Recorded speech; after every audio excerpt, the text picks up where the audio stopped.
मेरी journey 10th class तक तो नॉर्मल स्टूडेंट ही थी। मैं स्कूल गोइंग स्टूडेंट था। मैं उन स्टूडेंट्स में से नहीं था जो 6 से डायरेक्ट कोचिंग में आ जाते हैं। मैंने एक गलती कर दी कि मैंने एक ऑफलाइन इंस्टीट्यूट ज्वाइन किया जो कि बहुत ज्यादा अच्छा नहीं था। एडवांस 2025 में मेरी 31,000 रैंक आई। कभी बैकलॉग हुआ था क्या? बहुत बार। तो डाउट सॉल्विंग तुम कैसे करते थे स्पेसिफिकली ऑनलाइन के लिए? ऑफलाइन में तो चलो ठीक है, मैं मेरे टीचर के पास पहुंच। नोट्स पे आते हैं, नोट्स बनाए थे। कॉमन केस बताता हूँ आज के टाइम पे उन एस्पिरेंट्स का जो अगले साल पेपर लिखेंगे। 90% of them have very bad और very wasted class 11th। How is current JEE main and JEE advance? कैसा पैटर्न आ रहा है? हाउ मच आज you actually gave to social media और डिस्ट्रैक्शंस? जैसे जेई एडवांस में 4117 रैंक लाई है अंशुल ने, और हमने उसके साथ बहुत डिटेल जेई प्रेप पे डिस्कशन किया। मैं लेके आया हूँ सीरीज जहां मैं जेई एडवांस के उन रैंकर्स के साथ बात कर रहा हूँ जिनकी जर्नी आपके जैसी थी, ना कि उन single digit double digit toppers के जैसी जिनने 6 से स्टार्ट कर दिया था, ताकि आप कुछ असल में सीख पाओ। टॉपर इंटरव्यू में मुझे प्रॉब्लम ये लगती है, AIR 1, 2, 6, 10, 22 इनके इंटरव्यू में बहुत सारी चीजें ऐसी होती हैं जो आपसे रिलेट ही नहीं होती। इनको कभी वो प्रॉब्लम हुई नहीं थी जो आपको हुई थी, ना इनको कभी उतने बैकलॉग हुए थे जो आपको हुए थे, इसलिए आपके लिए ये इंटरव्यूज किसी काम के नहीं होते। इसलिए मैं डिस्कस कर रहा हूँ उन बच्चों के साथ जो आपके जैसे हैं, जिन्हें 11th में स्टार्ट किया, जिनके 11th वेस्ट भी हुए, जिनको बैकलॉग्स भी होते थे। पहला एपिसोड है हमारा अंशुल मिश्रा के साथ, जिसकी AIR 4117 आई है। अंशुल को बहुत प्रोबेबल है कि IIT रुड़की या खड़गपुर मिल जाएगा। इस कन्वर्सेशन में हमने पूरी बात की है कि जेई प्रेप कैसी गई, क्या रहा। अंशुल को बहुत डिफिकल्टीज भी फेस करनी पड़ी। पहले तो 11th 12th में उसने एक गलत कोचिंग सेलेक्ट कर ली दिल्ली के अंदर, और उसको खामियाजा भुगतना पड़ा।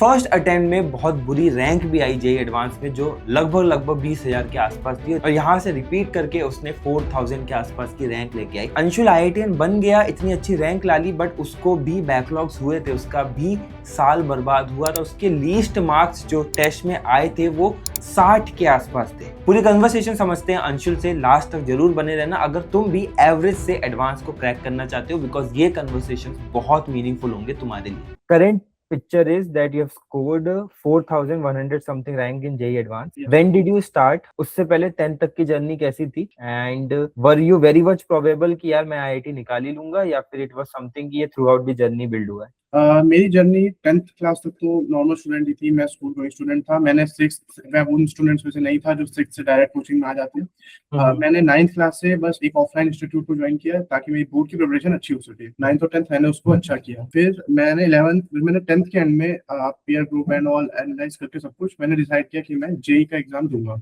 That was the first time तुम्हें जेई के बारे में पता चला? हाँ, first time in class 10th I came to know about JEE. फिर मैंने थोड़ा बहुत टॉपर इंटरव्यूज देखे एंड मुझे पता चला कि यहाँ, और फिर मेरा इंटरेस्ट भी कुछ ऐसा था, मैथ्स फिजिक्स की तरफ बहुत ज्यादा इंक्लिनेशन था। मुझे लगा मैं यहाँ पर अच्छा कर सकता हूँ। फिर मैं 11th में जब आया तो हम लोग आए दिल्ली, बट यहाँ पर मैंने एक गलती कर दी कि मैंने एक ऑफलाइन इंस्टीट्यूट ज्वाइन किया जो कि बहुत ज्यादा अच्छा नहीं था। ये बात मुझे थोड़ी थोड़ी समझ में आ रही थी, लेकिन मैंने इस पर कभी गौर नहीं किया। मैंने अपने आप को बस ये समझा कि भाई मैं कुछ ना कुछ गलत कर रहा हूँ, जिसकी वजह से मेरे मार्क्स नहीं आ रहे या फिर मेरी प्रिपरेशन अच्छी नहीं चल रही। दिल्ली फेमस था या फिर मतलब इंडिया फेमस इंस्टीट्यूट था वो? इंडिया फेमस, पूरा अच्छा, इंडिया फेमस इंस्टीट्यूट। ठीक है। लेकिन उसका क्या था, वो नया नया आया था दिल्ली में। गॉट इट, समझ गया। हाँ, ठीक तो है। फिर मैंने उसको किया। 11th तो निकल गई मेरी, मतलब ठीक ठाक निकल गई, डिसेंटली। फिर 12th में आया मैं, तो 12th में चैलेंजेस और बढ़ गए। फिर मैंने सोचा कि अगर मैं 12th में स्विच करूंगा तो मुझे काफी प्रॉब्लम्स आ सकते हैं। तो फिर मैंने डिसाइड किया कि मैं स्विच नहीं करूंगा। मैं थोड़ा बहुत अपने स्टडी को हेल्प करने के लिए, सपोर्ट करने के लिए मैंने एक दो ऑनलाइन बैचेस भी ज्वाइन किए, बट मेनली मैं ऑफलाइन में मेरा टाइम जा रहा था। फिर थ्रू आउट 12th चली। मेरा मेंस का तो काम अच्छा चल रहा था। मेंस में मेरी पहले ही अटेम्प्ट में 99 परसेंटाइल के ऊपर आ रही थी। ओके, बट मेरी through out the journey advance की प्रिपरेशन थोड़ी वीक रही। तो फिर बोर्ड्स आए बीच में, तो फिर मेरी प्रिपरेशन एडवांस की और कम हो पाई एंड फाइनली एडवांस 2025 में मेरी 31,000 रैंक आई। ओके। बट उस रैंक से मुझे मतलब बहुत ज्यादा ये नहीं था कि ये कितनी खराब कैसे आई। मुझे लग ही रहा था कि इसके अराउंड ही आएगी, बिकॉज अपनी प्रिपरेशन का सबको आइडिया लगा होता है। सही बात है, सही बात है। वो बच्चा ना सिर्फ अपने आप को एक भ्रम में डालता है कि मेरी प्रिपरेशन स्टेज पे नहीं है, मैं कर लूंगा। उसको पता होता है कि मैं कहाँ रैंक कर रहा हूँ। हाँ, अपना पता होता है कि हम कितने पाएंगे। तो हाँ। फिर मैंने डिसाइड किया कि मुझे एडवांस के लिए एक चांस और देना चाहिए। मैं अच्छे से पढ़ूंगा, better teachers and better system से। तो फिर मैंने डिसाइड किया कि मैं एक साल ड्रॉप लूंगा एंड फिर मैंने अपनी प्रिपरेशन दोबारा से स्टार्ट करी। इस बार मैंने एक अच्छे बैच से प्रिपरेशन स्टार्ट करी। मेरे को ऑफलाइन होंगी? नहीं, इस बार मैंने ऑनलाइन बैच लिया। अच्छा। बिकॉज मैंने ऑनलाइन के रिव्यूज अपने फ्रेंड्स वगैरह से लिए थे और उसके स्टार बैचेस के रिव्यू, तो मैंने उससे प्रिपरेशन की। और काफी बढ़िया रहा, पीयर ग्रुप बहुत ही अच्छा मिला मुझे। ठीक है। Test or series, you open to say कि ऑनलाइन में कहाँ से आपने प्रिपेयर किया? Sorry, are you open to exactly tell कि कौन सी कोचिंग थी, कौन सा ऑनलाइन बैच था? हाँ पीडब्ल्यू का एक बैच था, वहां ठीक से है। मैंने प्रिपेयर, तो वहां से मैंने प्रिपेयर किया एंड फिर मेरे को बहुत अच्छा पीयर ग्रुप मिला और फिर बहुत अच्छे असाइनमेंट्स एंड स्पेसिफिकली जो मेरे को मॉड्यूल्स मिले, वो जो मॉड्यूल्स थे वो आपको मतलब बहुत ही अच्छे लेवल के थे, जो मैंने पहले किए थे उनसे बहुत बेटर, तो उससे आपको एग्जैक्टली आइडिया मिलेगा कि आपकी प्रिपरेशन अच्छी चल रही है कि खराब चल रही है, तो ठीक है उनको ग्राइंड कर करके ठीक है। दिस इज द मिथ कि पीडब्ल्यू के मॉड्यूल अच्छे नहीं होते, ऐसा है? नहीं नहीं, ऐसा तो बिल्कुल नहीं है, मॉड्यूल सच में काफी अच्छे होते हैं। फिर ठीक है। मैंने उन्हीं को ग्राइंड किया एंड रेगुलरली लेक्चर्स अटेंड करना, एक कंसिस्टेंसी बनाना, ये सब मैंने क्वालिटीज इनकलकेट की और फिर धीरे धीरे करके मेंस पास में आया। बट मेरा थ्रू आउट प्लान यही था कि भाई मेरे को किसी भी तरीके से बस मेंस क्वालिफाई कर लेना है, मेरा मेन टारगेट एडवांस है। मेरी मेंस ओके। में थोड़ी प्रिपरेशन वीक भी रह गई, मेरी 99.2% आई, पिछली बार से ओके। सिर्फ 0.2 का था। हम्म। फिर मैं प्योरली एडवांस की तरफ लग गया, मैंने ये मेंस जैन अटेम्प्ट है ना? ये जैन अटेम्प्ट है? यस जाना पड़ेगा। ठीक है, मैंने करेक्ट। सेकंड अटेम्प्ट के लिए प्रिपेयर किया हल्का फुल्का, लेकिन ज्यादा कुछ नहीं किया। मेन टारगेट मेरा एडवांस था, तो फिर मैं एडवांस की तरफ गया बहुत ही अच्छे सपोर्ट के साथ, और लक कह लीजिए, मेरी अच्छी खासी रैंक आ गई। ठीक है। एग्जाम पे आएंगे, बट उससे पहले ना कुछ कॉमन चीजें हैं। जैसे बहुत बार ना, मतलब प्रॉब्लम ये है कि बहुत सारा, जैसे मैं बताता हूँ कि मैं आईआईटी पहुंच गया फॉर एग्जांपल, मेरा पीयर ग्रुप आईआईटी पहुंच गया, बहुत सारा कोचिंग का। बट वहीं एट द सेम टाइम मेरे कोचिंग का कुछ ऐसा पीयर ग्रुप भी था जो शायद इक्वली कैपेबल था, बट वो एनआईटी भी नहीं पहुंच पाया, because through out the preparation उसने मान लिया कि मैं नहीं कर पाऊंगा। एंड उसमें क्या होता है ना, कुछ साइंस होते हैं जो आदमी को देख के लगता है या स्टूडेंट को देख के लगता है कि यार ये साइंस आ गए तो मैं नहीं कर पाऊंगा। तो इसलिए ना, for the general JEE aspirants मैं तुझसे कुछ चीजें पूछना चाहता हूँ, तो बताना कि ऐसी हुई थी क्या या नहीं, जैसे कभी बैकलॉग हुआ था क्या? बहुत बार मेरा पूरे थ्रू आउट द जर्नी एक भी दिन ऐसा नहीं हुआ कि मेरा पूरा होमवर्क कंप्लीट हो गया हो। यानी कि हम्म। काफी ज्यादा होमवर्क मिलता था, लेकिन अगर आप उसका 80 90 70% भी कंप्लीट कर पा रहे हो तो आप एक बहुत अच्छी पोजीशन में जा रहे हो। ठीक है। ये वो एक एंड तरीके से सारा मेरा बैकलॉग ये एंड ठीक है, कंप्लीट कर, कंप्लीट कर। हाँ मैं बता। ठीक है। सबसे लोएस्ट मार्क्स कितने आए थे? मतलब लमसम कितने नीचे तक भी गए मेरे मार्क्स? मेरे 360 में से 68 मार्क्स भी आए हैं। जेई एडवांस के टेस्ट में? ये एडवांस के मॉक टेस्ट थी। हाँ काफी टफ टेस्ट था, बच्चों के काफी मार्क्स ड्रॉप हुए थे, तो मेरे भी 68 मार्क्स ही आए थे उसमें। ठीक है, ठीक है। एक चीज पे जाते हैं, देखो मुझे पर्सनली लगता है कि इनेबलमेंट थ्रू ऑनलाइन कोचिंग बहुत ज्यादा हुआ है। जब मैं जेई दे रहा था ना, बेसिकली 10-12 लाख बच्चे जेई देते थे, बट टॉप 3-4 लाख के पास ही एसेस था एक्चुअली तैयारी करने का। तो कंपटीशन सिर्फ 3-4 लाख में था। What online classes has done specifically from the affordability front, कि एटलीस्ट एसेस तो आया 8-10 लाख बच्चों पे। बट ऑनलाइन में एक बच्चे के साथ एक प्रॉब्लम क्या है कि जो बच्चा खुद से सेल्फ डिसिप्लिन नहीं है, वो बहुत ज्यादा भटक जाता है। मतलब मेरे पास ऐसे भी कमेंट्स आते हैं बच्चों के कि मैं मूवीज की तरह लेक्चर दे रहा हूँ। मतलब मेरी ऐसी आदत होगी, लेक्चर चल रहा है but back of the mind I do many things. Back of the mind में फोन भी स्क्रॉल कर रहा हूँ, बैक ऑफ द माइंड में कुछ भी कर रहा हूँ। तो what was your systematic routine जहां तुम ऑनलाइन से आईआईटी तक पहुंच पाए? देखिए सिस्टमेटिक रूटीन, सबसे पहले आपको आपके अंदर वो मोटिवेशन होना चाहिए, वो ग्रिट होनी चाहिए अंदर से। अगर हम्म। आपके अंदर वो है तो वो क्वालिटी जो है वो आपको एक अच्छे डिसिप्लिन में अपने आप डाल देगी। दूसरी चीज करेक्ट। ये है कि आपको अपने डेली रूटीन को एक फिक्स करना हो। अगर मैं रात में पढ़ रहा हूँ तो ऐसा नहीं होना चाहिए कि अगले दिन मैं सुबह 5 बजे से पढ़ने लगे। वो जब हम्म। रूटीन आपका सेट होगा तो आपका माइंड पढ़ाई के टाइम पे सिर्फ पढ़ाई सोचेगा और कुछ नहीं सोचेगा। जिस करेक्ट। टाइम आपको पढ़ना है, आपकी क्लासेस चल रही है, उस टाइम आपको सिर्फ क्लासेस करनी है। आप कुछ दिन ऐसा करिए, उसके बाद क्या होगा, आपका पढ़ाई के टाइम पे कुछ और करने का मन ही नहीं करेगा। तो ये एक चीज थी जो मेरे को इस ऑनलाइन क्लासेस में थोड़े टाइम करने के बाद मुझे रियलाइज हो गई कि हाँ अब मेरी बॉडी और मेरा माइंड अलाइन हो रहा है उस तरीके से। करेक्ट। करेक्ट। मतलब तुमने देखो, तुमने शोशा पे फोकस नहीं किया कि मैं कोई बहुत बढ़िया टाइम टेबल फॉलो करूंगा। व्हाट यू फोकस्ड अपॉन कि मेरा एक रूटीन बन जाए और पढ़ना मेरी आदत बन जाए। यस। कि मैं यश भैया का टाइम टेबल कॉपी कर लूं उनकी वीडियो देख के तो कुछ फायदा नहीं है, मेरे ही हैबिट में क्या आता है। हाँ वो अगर आप किसी का भी टाइम टेबल कॉपी भी करेंगे तो भी आपको अल्टीमेटली आपकी बॉडी उसी टाइम टेबल में वापस ले आएगी जो आपकी बॉडी को कंफर्टेबल लगे। तो आप राइट, राइट। बस, yes you just make sure कि आपके जो आवर्स हैं वो कम ना हो। करेक्ट। टास्क बेस्ड ज्यादा हो रादर देन गोल सिर्फ कि ओरिएंटेड। पूरे दिन में बिठा दिया। राइट। कि वर्किंग आवर्स को, वो स्टडी आवर्स को क्लॉक कर रहे हैं यस, और गोल डीपीपी बच्चे ओरिएंटेड नहीं। होना चाहिए, टाइम ओरिएंटेड नहीं। Correct, correct. एंड ये भी नहीं होना चाहिए कि तुम लेट नाइट, तुम्हारी आदत ही है 2 बजे सोने की और तुम ऐसा टाइम टेबल फॉलो कर रहे हो जहाँ 10 बजे से 2 बजे तक बेड पे पड़े हुए हो, क्योंकि 5 बजे से उठने वाला टाइम टेबल, ब्रह्म मुहूर्त वाला टाइम टेबल फॉलो करना है। नहीं नहीं, वो कभी भी चल नहीं पाएगा लंबे टाइम। सो सब्जेक्ट वाइज कुछ ऐसा था कि यार ये सब्जेक्ट मेरा स्ट्रांग है, ये सब्जेक्ट मेरा वीक है, और कैसे टैकल किया?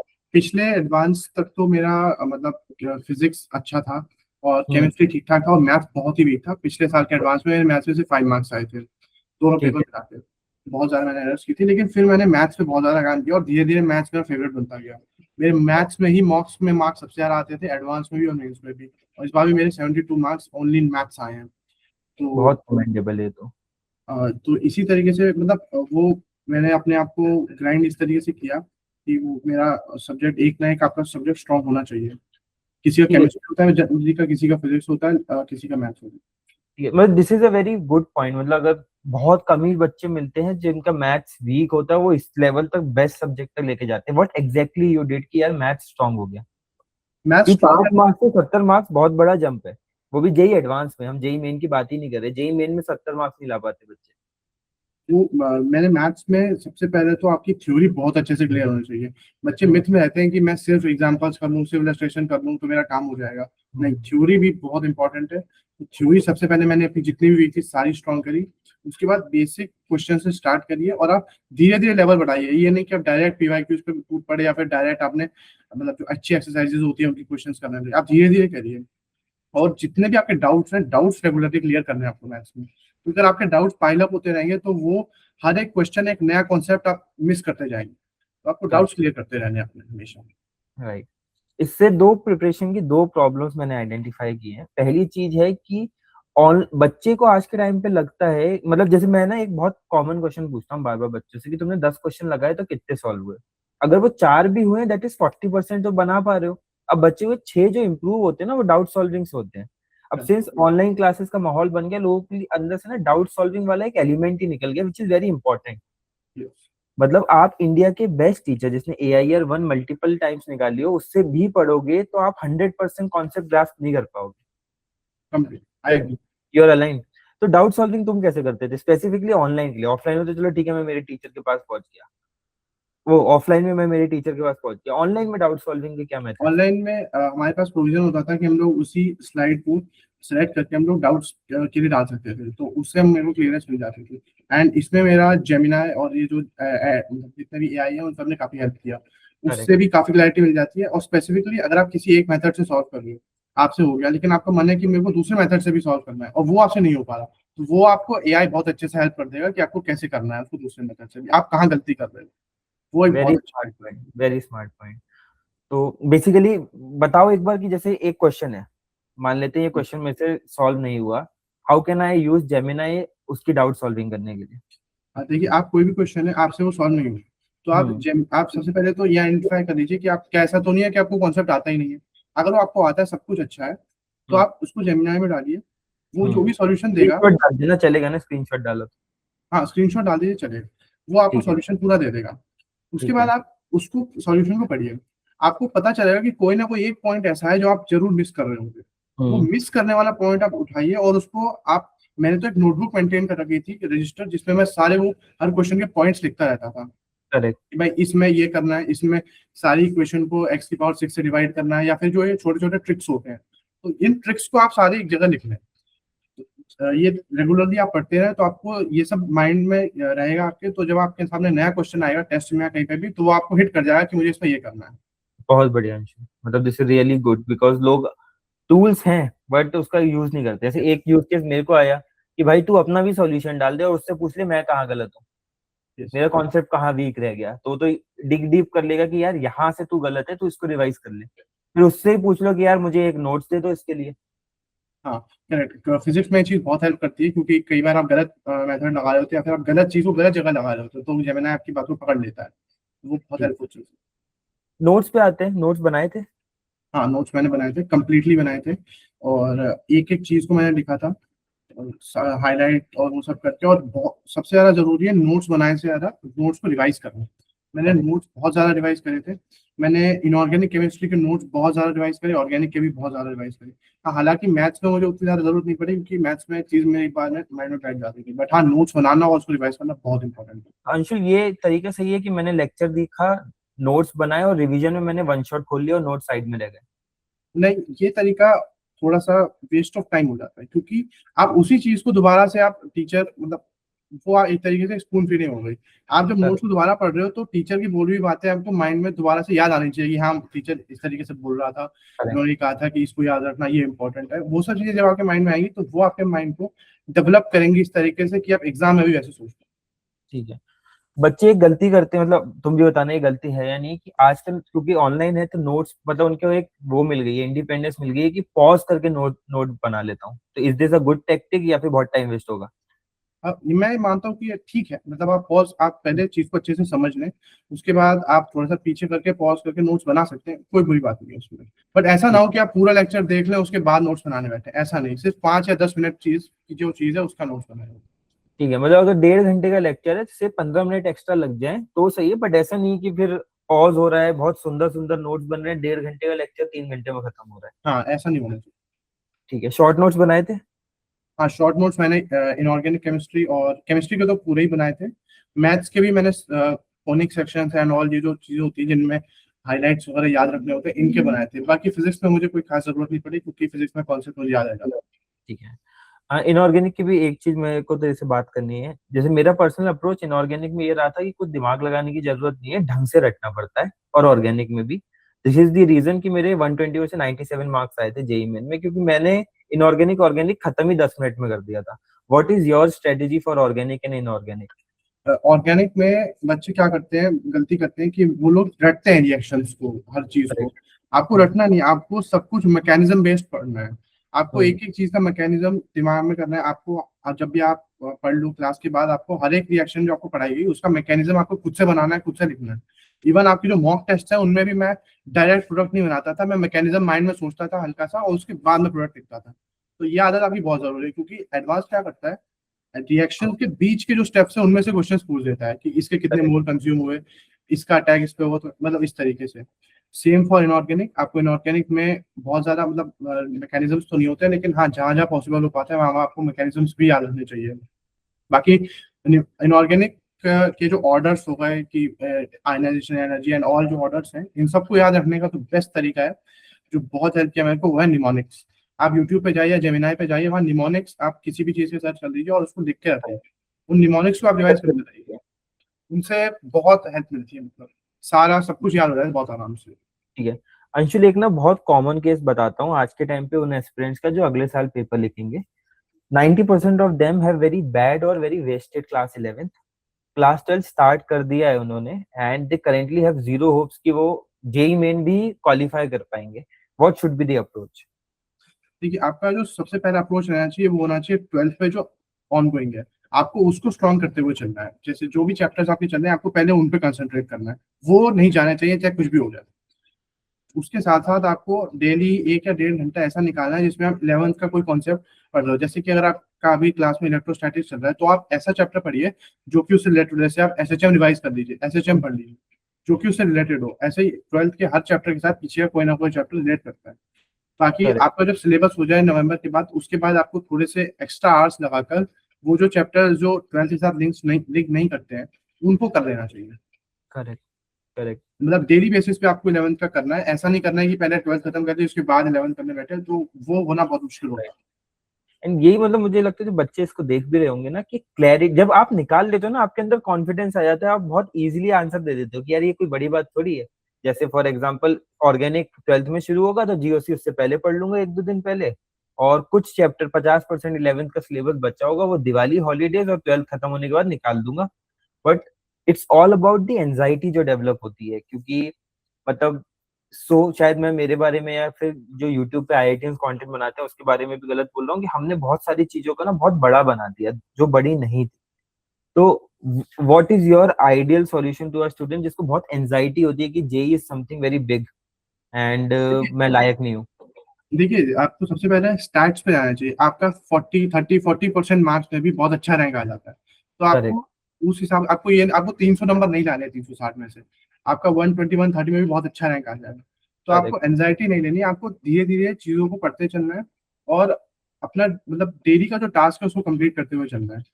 उसमें अब जो रही बात इसकी कि मैं जीओसी हम थोड़ा सा पहले पढ़ लेंगे, तो ऐसा नहीं होना चाहिए। आपका माइंड चीज को एब्जॉर्ब करने के लिए टाइम लेता है, तो आप जब धीरे धीरे पढ़ेंगे, उसके क्वेश्चन सॉल्व करेंगे, वो चीज आपके माइंड में एब्जॉर्ब होगी, तब आप उसको एक्चुअल एग्जाम में लगा पाएंगे।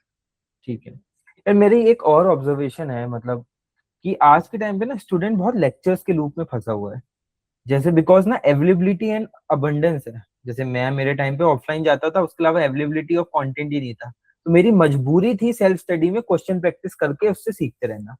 आज के टाइम पे ना बच्चे के पास अवेलेबिलिटी ऐसी हो गई है कि वो कुछ उसे समझ नहीं आया तो उसके पास कंटेंट की अवेलेबिलिटी, और वो प्रैक्टिस को इतना साइडलाइन कर दिया है जिसका कोई जवाब नहीं है। What should be the right balance between lectures and question practice? देखिए, अगर आप दिन के 6 आवर्स लेक्चर्स देख रहे हैं, तो आपको ऑलमोस्ट उतना ही डेडिकेट करना चाहिए क्वेश्चन प्रैक्टिस को, because question practice is very important. Question practice के बिना जो भी आपने पढ़ा वो एक तरीके से वेस्ट हो जाएगा। तो आप जिस दिन भी जो भी कंटेंट पढ़ें, आप उसके क्वेश्चन जरूर प्रैक्टिस करें, बिकॉज जब भी आप क्वेश्चन प्रैक्टिस करेंगे, वो जो थ्योरी है वो कहीं ना कहीं आपको और ज्यादा क्लियर होगी, और आपको ये याद, मतलब अगर आप कहीं मिस कर रहे हैं तो आपको उसी समय पता चल जाएगा कि हाँ, मुझे आज के लेक्चर के नोट दोबारा देखने हैं। राइट अगर आप राइट। उसको 10 दिन बाद करने बैठेंगे तो आपको याद भी नहीं रहेगा कि मैंने क्या पढ़ा था, कहाँ लिखा था, क्या हुआ, सब कुछ क्योंकि मिसअप। मैं ब्रेन की साइकोलॉजी भी ऐसी समझता हूँ। आपने लेक्चर्स देखे, आपको कुछ कॉन्सेप्ट पता है, बेसलाइन पता चली, फिर आपने कुछ क्वेश्चन सॉल्व किए। अब आपका ब्रेन इवॉल्व कैसे होगा कि वो उसके मल्टीपल केसेस बनाएगा, फिर उसमें कोई एक हार्ड केस मिलेगा, आप उसको सॉल्यूशन से अचीव करोगे, तो now the brain will understand more कि अच्छा इसकी इतनी डेप्थ है। लेक्चर में टीचर अपने एक लेवल से बता रहा है, ठीक है, पीवाई क्यू तक समझ रहा है, बट क्वेश्चन सॉल्विंग क्या है कि आपको हर टेस्ट के इसके लिए प्रिपेयर होना है। और एक चैप्टर है मोल कॉन्सेप्ट, अगर आपने इतनी प्रैक्टिस कर ली कि इनटू 10 टेस्ट केसेस आप ऑलरेडी कर चुके हो, तो प्रोबेबिलिटी बहुत हाई हो जाती है क्वेश्चन को सही सॉल्व करने की।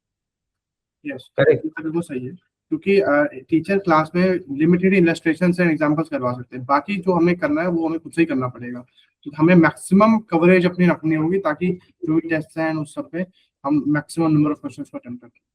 टेस्ट कब से देना शुरू किए? बिकॉज आज के टाइम पे बच्चा क्या करता है, दिसंबर के बाद से तो टेस्ट देना शुरू करता है। तुमने कब से टेस्ट देना शुरू नहीं, किया? मेरा तो मतलब जो की स्ट्रैटेजी थी वो तो ये थी कि मैं हर 2 वीक्स में टेस्ट देता था। तो ठीक मैं है। मेंस का भी टेस्ट देता था और उसके अगले हफ्ते मैं एडवांस का टेस्ट देता था। ठीक और है। ये right frequency, from the starting, अप्रैल से? हाँ, राइट फ्रॉम द स्टार्टिंग। मैंने सिर्फ एक वीक का गैप लिया था फर्स्ट वाला, और फिर मैं सेकंड वीक से लग गया था, एंड कंटिन्यूअसली मैंने मॉक टेस्ट दिए। मैंने इसका वन क्या वीक में फायदा सिर्फ, हुआ? सॉरी, इसका क्या फायदा हुआ? सबसे ज्यादा फायदा जो मॉक टेस्ट का होता है वो होता है कि आपका सबसे पहले तो आपका सारा सिलेबस रिवाइज होता रहता है, कि आप पीछे जो गलत कर रहे हो, जो मिस कर रहे हो, वो सब आपका रिवाइज होता रहेगा। दूसरा ये कि आपकी जो अप्रोच है टेस्ट देने की, कि मैं फिजिक्स पहले करूँ, कि मैं केमिस्ट्री पहले करूँ, कि मैं मैथ्स पहले करूँ, वो सब बिल्ड होती रहेगी। वो धीरे धीरे आपको पता चलेगा कि मैं किस में ज्यादा कंफर्टेबल हूँ, इसलिए ज्यादा मॉक टेस्ट देना बहुत जरूरी होता है। राइट।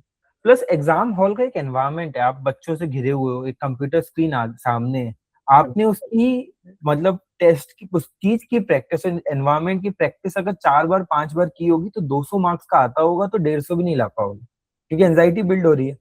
Correct. तो एंड आपकी हम जब एक्यूरेसी बिल्ड करने के लिए इस सब के लिए बहुत ज्यादा जरूरी होता है मॉक टेस्ट। वरना अगर आपको सब कुछ आता है और तब भी आप डायरेक्ट जेईई मेंस में चले जाओ, तो आपकी एक्यूरेसी बहुत खराब हो जाएगी। तो उसको बिल्ड करेक्ट करने के लिए करेक्ट, मॉक टेस्ट ही इकलौता ऑप्शन होता है। या दिस इज द रीजन ना, मैं बहुत दिनों से एक प्लेटफॉर्म बना रहा हूँ जिसका नाम है टेस्ट ऑन गो। तो मेरे को ऐसा लगता है, मतलब तू बहुत ब्रूटली ऑनेस्ट रह के मुझे फीडबैक देना, मुझे ऐसा लगता है आज के टाइम पे कोचिंग एंड टीचिंग बहुत बड़ा डिफरेंशिएटिंग फैक्टर नहीं बचा है। एक तो ऑनलाइन का एक्सेस, ऊपर से हर प्लेटफॉर्म के पास वो टीचर है जिसने कभी ना कभी सिंगल डिजिट या डबल डिजिट रैंक बना रखी है। तो आज के टाइम पे आपकी सीट 10,000 है, 17,000 टू बी वेरी प्रिसाइज है, बट सेम टीचर का सेम कंटेंट कंज्यूम कर रहा है एटलीस्ट 8 से 10 लाख बच्चा। करेक्ट, तो डिफरेंशिएटिंग फैक्टर आपकी प्रैक्टिस है। एंड करेक्ट, मैंने फिर उस प्लेटफॉर्म में क्या किया है बेसिकली कि आपको अगर बैकलॉग है एटॉमिक स्ट्रक्चर का, आप एटॉमिक स्ट्रक्चर पढ़ो नोट से, और एटॉमिक स्ट्रक्चर पे क्लिक करके नंबर ऑफ क्वेश्चंस सेलेक्ट करो और सीधे टेस्ट दे दो उसका। बिकॉज आप आज के टाइम पे बच्चे की प्रॉब्लम क्या है कि क्वेश्चन उसने 10 में से 5 सॉल्व किए, बट 3 मिनट ले लिया केमिस्ट्री के क्वेश्चन के सॉल्व करने का, तो वो गलत हो जाएगा। क्योंकि 3 मिनट अगर आपका एवरेज टाइम है क्वेश्चन सॉल्व करने का, आप 20 क्वेश्चन 60 मिनट में सॉल्व करोगे, बट 60 मिनट में केमिस्ट्री सॉल्व करने का मीन्स है कि आपने कॉम्प्रोमाइज कर दिए हैं फिजिक्स और मैथ्स के मार्क्स। तो तुम्हें क्या लगता है कि मतलब प्रैक्टिस ओरिएंटेड, मतलब टेस्ट बेस्ड प्रैक्टिस का कितनी ज्यादा इंपॉर्टेंस है कि मैं 10 क्वेश्चन को टाइमर लगा के सॉल्व करूं? ठीक है, जब आपने चैप्टर, अगर आपने आज कोई भी कॉन्सेप्ट पढ़ा, तो आज आप उसके नॉर्मल प्रैक्टिस करिए क्वेश्चंस बिना टाइमर के। आज आप उसको क्या करिए, सब हर क्वेश्चन में घुसिए, सोचिए डिफरेंट डिफरेंट डायमेंशंस क्या क्या हो सकते हैं, क्या क्या डिफरेंट मेथड्स हो सकते हैं। इस तरीके से आपका चलेगा। जैसे ही आपकी उसकी रिवीजन की बारी आती है कि अब मुझे ये चैप्टर रिवाइज करना है, फिर आप टाइम बाउंड हो जाइए, फिर आप टाइम बाउंड क्वेश्चन प्रैक्टिस करिए। वो बहुत हेल्प करेगा, तो आपको पता चलेगा कि मैं क्या इन क्वेश्चंस को स्पीड में कर पा रहा हूँ कि नहीं। ठीक है। दो एग्जामिनेशन होते हैं, जेई मेन और जेई एडवांस। तुम्हारे पास एडवांटेज क्या है कि तुमने एग्जाम हॉल में 4 बार जेई मेन लिखा होगा और 2 बार जेई एडवांस लिखा होगा। How is current JEE main and JEE advance, कैसा पैटर्न आ रहा है? ठीक है, जेई मेंस पिछले साल और इस साल लगभग सेम ही आया है। हाँ, हल्की सी केमिस्ट्री इस साल डिफिकल्ट हो गई थी, बट मैं मानता हूँ कि केमिस्ट्री में अगर आप एनसीईआरटी ओरिएंटेड काम करेंगे, क्योंकि क्या होता है कि हम एनसीईआरटी इग्नोर कर देते हैं केमिस्ट्री में, ये मेरी भी गलती रही थी, लेकिन हमें केमिस्ट्री में एनसीईआरटी बिल्कुल भी इग्नोर नहीं करनी, क्योंकि वो फैक्चुअल क्वेश्चन होंगे, वो आपको नहीं आएंगे एग्जाम में डायरेक्ट, तो आपको उनको पढ़ के ही जाना पड़ेगा। तो ये सही। स्कोर बूस्ट करने के लिए बहुत ही इंपॉर्टेंट फैक्टर है। और एडवांस की बात करी जाए तो पिछले साल से इस साल में जो मेजर चेंज आया है वो सिर्फ फिजिक्स में आया है। फिजिक्स थोड़ी सी ज्यादा टफ हो गई, बाकी केमिस्ट्री और मैथ्स थोड़ी सी इजी हो गई, बाकी केमिस्ट्री का लेवल ऑलमोस्ट सेम ही रहा। तो अब मुझे लगता है कि जो 2025 और 26 का पैटर्न है, यही आगे फॉलो होने वाला है। ठीक है, मतलब जेई मेन का पैटर्न वुड भी कि वो अगर कुछ मिस्चीवियस हरकत भी करेगा तो किसी एक सब्जेक्ट केमिस्ट्री या फिजिक्स को थोड़ा मॉडरेट कर देगा रादर देन इजी। तीनों ठीक है। हार्ड कभी नहीं होंगे। मैथ्स का हमेशा वही सीक्वेंस है, लेंदी आएगा ही आएगा। Correct. How do you divide your score? For example जैसे मैं आज के टाइम पे एक बच्चा हूँ जिसके 70 मार्क्स आ रहे हैं। अब aiming a target of 200 marks is very like difficult भी है और तुक्केबाजी है, आप नहीं पहुंच पाओगे। तो तुम कुछ ऐसी स्ट्रेटेजीज बनाते थे कि यार मैं फॉर एग्जांपल कभी जैसे एक टेस्ट में तुम्हारे 67 भी आए, तो did you focus on sequential improvement या फिर हमेशा फोकस यही रहा कि भाई 200 हिट करने और वैसे ही प्लान करते थे? देखिए, 67 से डायरेक्ट 200 तो पहुंचना बहुत मुश्किल होता है। वो सिर्फ तभी हम्म। हो सकता है कि अगर आपने एक ही टेस्ट में बहुत ज्यादा मिस्टेक्स करती हो, वो आप इम्प्रूव करते हो, जो कि बहुत मुश्किल होता है कभी कभी। तो इसके लिए जरूरी है कि आप हर सब्जेक्ट की और टॉपिक की एनालिसिस करें, मतलब टेस्ट की एनालिसिस करें बेसिकली। आप उसमें ये आइडेंटिफाई करें कि क्या ये इसमें जो क्वेश्चन थे वही बहुत ज्यादा टफ थे, या फिर कहीं मैं ही लैग कर रहा हूँ। करेक्ट। और फिर आपको हर सब्जेक्ट वाइज इम्प्रूवमेंट तो करना ही पड़ेगा, थोड़ा थोड़ा सब। राइट। क्या एग्जाम से कुछ महीने पहले हमारे सब्जेक्ट वाइज टारगेट भी हो जाने चाहिए कि अगर मुझे 150 अचीव करने हैं तो इसमें से इतना प्रोपोर्शन केमिस्ट्री से आना चाहिए, फिजिक्स से आना चाहिए, मैथ से आना चाहिए, या फिर थोड़ा रैंडम रहना चाहिए? हाँ, आपका रैंडम रहना चाहिए, क्योंकि इस साल जैसे फिजिक्स थोड़ी सी टफ आ गई, किसी ने एक्सपेक्ट नहीं किया था। जिसकी फिजिक्स स्ट्रांग थी उसको भी थोड़ा सा चैलेंज हुआ, तो वो, अगर जो बच्चा फिजिक्स नॉलेज के रह गया, उसको मैथ्स और केमिस्ट्री में मार्क्स खींचने में मुश्किल हुई। तो आपका राइट। ये रहना चाहिए कि मुझे क्वेश्चन सेलेक्ट करके करने हैं, जो इजी लगे वो करने हैं, और मैक्सिमाइज करने हैं अपने स्कोर को, चाहे वो किसी में भी हो, चाहे वो केमिस्ट्री में ज्यादा आ जाए, चाहे फिजिक्स में, चाहे मैथ्स में, वो इक्वली बात है। ये मैंने एग्जैक्ट यही गलती करी है मेरे जेई एडवांस में। तो मेरे जेई मेन में 97 मार्क्स आ गए, मुझे लगा कि यार केमिस्ट्री तो फोड़ के रहूंगा, अच्छी रैंक इससे ही बनेगी। तो मैं पूरा जो बीच का फेज था ना, हमारा टेस्ट एग्जाम होता था जेई मेन का अप्रैल में, तो 1.5 महीने मैंने गेट आईआईटी जेम सबके केमिस्ट्री के क्वेश्चन लगा लिए कि मैं केमिस्ट्री केमिस्ट्री में 100 मार्क्स फिर मारूंगा। एंड 2018 में आई डोंट नो तुमने पीवाईक्यू लगाए नहीं लगाए, बड़े अजीब से ऑर्गेनिक के क्वेश्चन आए थे करेक्ट। एंड मैंने बहुत टाइम उस पर वेस्ट किया। तो I feel is you don't have to be obsessed कि मेरा ये स्ट्रॉन्ग सब्जेक्ट है तो इसका स्कोर भी सबसे ज्यादा होना चाहिए। बिल्कुल, आपको अगर तीनों आप सब्जेक्ट को इक्वली ट्रीट करना होता है। आपको इजी क्वेश्चंस को पहले करना है, चाहे वो किसी भी सब्जेक्ट के हो। किसी भी सब्जेक्ट को आपको एग्जाम की रियलिटी समझनी पड़ेगी। अगर आपने ये बहुत ज्यादा ही दिमाग में बिठा लिया कि यार अगर 180 मार्क्स नहीं आए तो 99 के पास नहीं जाऊंगा, तो टफ शिट में हो सकता है कि आप कॉन्फिडेंस लूज करके 100 मार्क्स पे अटक जाओ। करेक्ट। ठीक है। आ, मुझे ये बताओ कि बहुत सारे बच्चे, क्योंकि ये एस्पेक्ट भी लेना बहुत जरूरी है since you have now cracked JEE advance IIT बनने वाले हो, is obsession with IIT very much important या फिर इसको कैसे केटर करना चाहिए? कुछ दोस्त होंगे तुम्हारे जिनका नहीं हुआ है, तो हाँ, हाउ डू यू देखिए। See this journey? देखिए, आपकी जब भी जर्नी स्टार्ट होती है, तो आपको तब से ही माइंड में क्लियर होता है कि मेरे को फाइट किसके लिए करना है। जनरली जो बच्चे होते हैं वो रैंक के लिए शुरू में तो सोचते हैं कि मुझे अच्छी रैंक लानी है, लेकिन लास्ट तक आते थे वो सिर्फ सिलेक्शन ही मांगते हैं, क्योंकि वो उस जर्नी से गुजर चुके होते हैं। तो इसके लिए जरूरी है कि आपके अंदर जो ग्रिट है वो बहुत अच्छी होनी चाहिए। आपको आपके अंदर वो डिसिप्लिन भी होना चाहिए। तो आप जब आपके अंदर ये होगा कि मुझे आईआईटी ही पहुंचना है, वो फैक्टर बहुत इंपॉर्टेंट होता है, तभी आप उस एग्जाम को अच्छे से कर पाएंगे। राइट, तब आपके साथ ये प्रॉब्लम नहीं आती कि मुझे फोन भी देखना है, रील्स भी स्क्रॉल करनी है, ये 6 घंटे की पढ़ाई तो बहुत ज्यादा है, मैं कैसे करूंगा।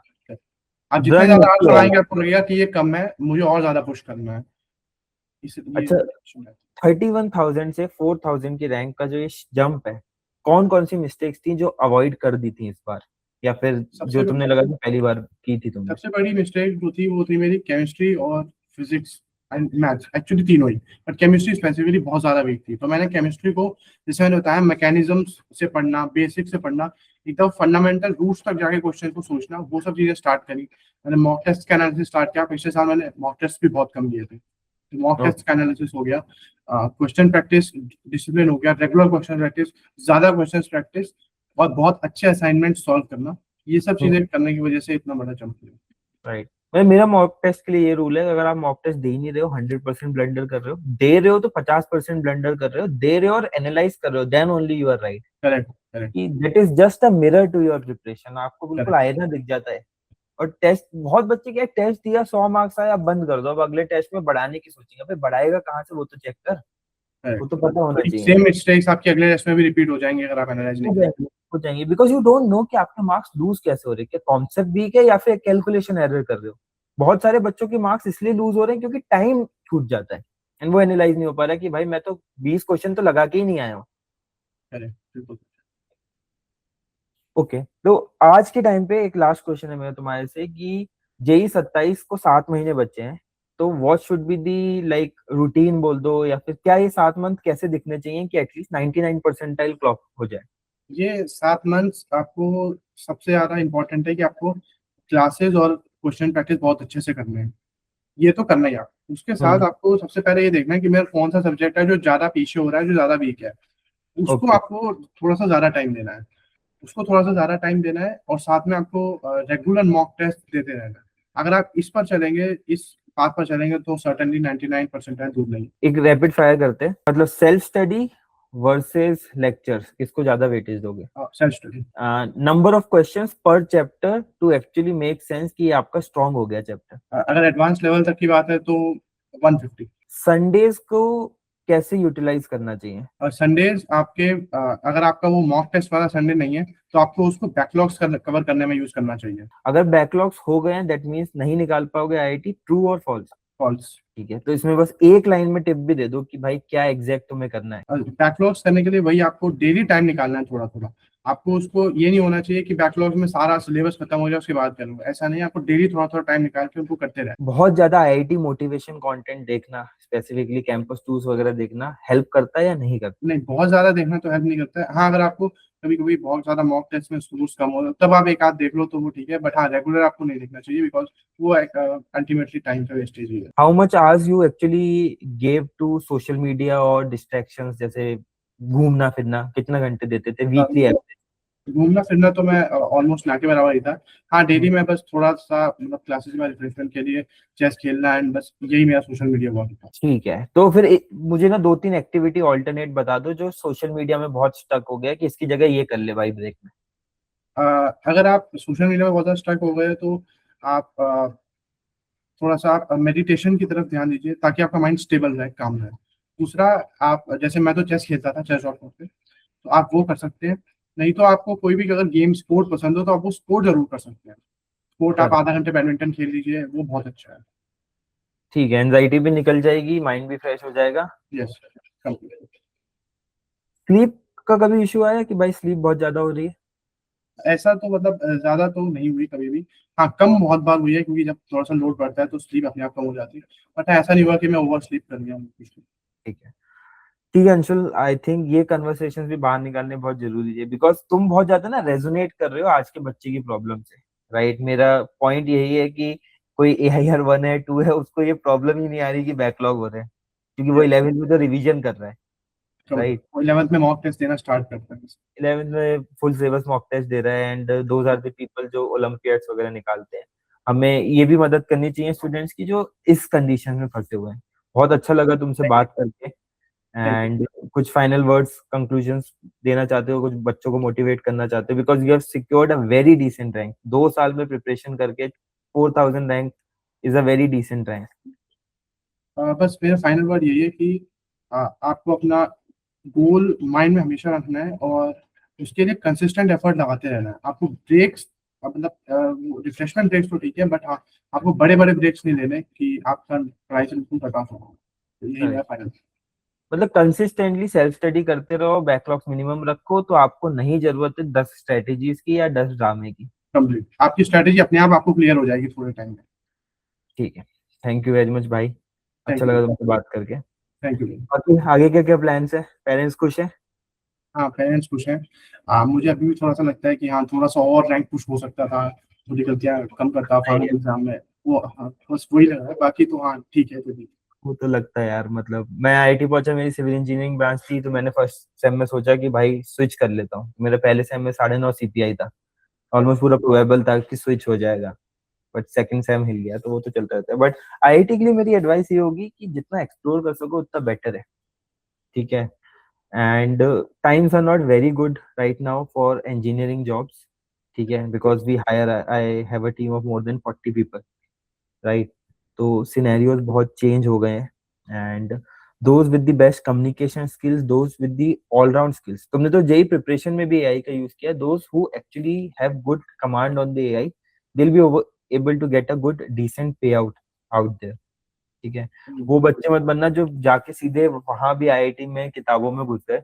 जितने क्लब्स एक्सप्लोर कर सकते हो, जितने पीओआरस ले सकते हो, ठीक है, वो बहुत इंपॉर्टेंट है। हाँ जी। बताओ। बस मेरा यही था कि जैसे आपने सिविल इंजीनियरिंग करी, तो सिविल में मतलब कोर में क्या स्कोप है, कुछ है मतलब अच्छा स्कोप? यार मैं बताता हूँ, जैसे सिविल मेटलर्जी क्या, मेरी बैचमेट्स कहाँ पे हैं फॉर एग्जांपल, या तो वो सरकारी इंजीनियर बन गए हैं इंडियन इंजीनियरिंग सर्विस से, या फिर they are placed in a good MNC in software engineering side या कंसल्टिंग साइड। तो मेरा एक बैचमेट है, तो मैं 22 का ग्रेजुएट हूँ, मतलब 4 साल एक्सपीरियंस, तो he has almost a 1 CR package in Uber, but he is from metallurgy. तो ब्रांच तो कोई मैटर ही नहीं करती है, एंड सब कुछ वहां जाके मैटर यही करता है, बिकॉज हाँ एक चीज है, एक चीज मैं तुम्हें बताता हूँ, जो ओल्ड आईआईटी से जो न्यू जनरेशन आईआईटी है ना, उसका बेनिफिट है। जैसे आज के टाइम पे खड़गपुर में इतना बच्चा है कि majority of the companies like Google वगैरह आएगी तो वो कभी कभार ओपन नहीं होती है beyond electrical. Hmm. But IIT Indore में क्या था कि गूगल भी आ रही है, एक्सेंचर भी आ रही है, एक्सेंचर जापान वाली, राकुटेन भी आ रही है, जो 60-70 lakhs के पैकेज दे रहे हैं, they are open for all the branches, because central India का one of the most prominent institute है, तो जाना भी है, गूगल को भी जाना है, माइक्रोसॉफ्ट को भी जाना है, डीई शो को भी जाना है। स्ट्रेंथ इतनी थी नहीं, 250 का बैच साइज था, अब शायद 500 का हो गया है। तो वहां बच्चों को ना फायदा मिल जाता था, जो हम लेटर आइडेंटिफाई हुआ कि भाई फॉर एग्जांपल आईआईटी दिल्ली की भीड़ में मैं प्रोडक्शन में हूँ, मेरे को शायद आधी प्लेसमेंट अपॉर्चुनिटीज बैठने को ही नहीं मिलेंगी अगर मैं आउट ऑफ प्रोडक्शन जा रहा हूँ। तो वो वहां पे बेनिफिट हो जाता है। बट यहाँ पे फायदा क्या है कि तुम्हारे पास बहुत बड़ा एलुमनाई नेटवर्क है ओल्ड आईआईटीज में, कहीं ना कहीं से कुछ निकाल लेते हो बहुत, ठीक है। स्टार्टअप वगैरह करो तो स्टार्ट अर्ली, हमने सेकंड ईयर में स्टार्ट किया था, तो I didn't sit for placement for example. Second year में स्टार्ट कर देते हो, थर्ड ईयर में स्टार्ट कर देते हो, तो फोर्थ ईयर तक क्लैरिटी रहती है कि भाई मैं फोमो, क्योंकि बहुत गंदा फोमो आता है आईटी में, क्योंकि जब पार्टीज हो रही होती है ना प्लेसमेंट्स की, तो आपको बहुत गंदा फोमो आता है, तो फिर आप ना चाहते हुए, मतलब कितने मेरे बैचमेट्स हैं जिनने यूपीएससी की किताबें मंगा रखी थी, गेट की किताबें मंगा रखी थी, फिर वो प्लेसमेंट्स में बैठे, वो सारी किताबें फिर बेचने लग गए वो, क्योंकि नौकरी लग जाती है। But you will enjoy a lot, अच्छे से एंजॉय करो, this is a very good journey, उनको अच्छे से ग्राइंड करना एंड सारी चीजें सीखना, ठीक है। थैंक बहुत यू। अच्छा लगा भाई बात करके, ठीक है, मेरे को thank you. Very best, all the very best.